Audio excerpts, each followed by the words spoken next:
Want to know a simple way to getting those windows or glass tables streak-free without losing your mind and breaking the bank? Super simple little life hack. All you need is just a few ingredients. So you need equal parts vinegar to water. You pour it in an empty spray bottle, which I usually pick up from the 99-cent store. So I already have water in here. You're going to see me pour some vinegar in here. We're going to pour in some vinegar. So equal parts, okay? And then you're going to add about a couple drops of Dawn liquid soap, which I'm sure you've heard of this little secret recipe before.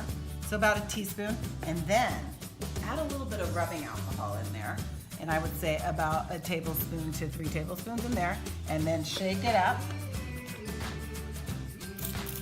Okay, so there we go. We sprayed it on here. Let's see how it works. So I use a microfiber cloth to be environmental friendly, and also that also prevents some streaks.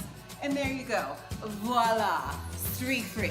If you want more information or you want some more lifestyle tips that's gonna save you some money and make life simple, head to my blog at smartshopperdaphne.com, and don't forget, I'm Daphne Monroe, your smart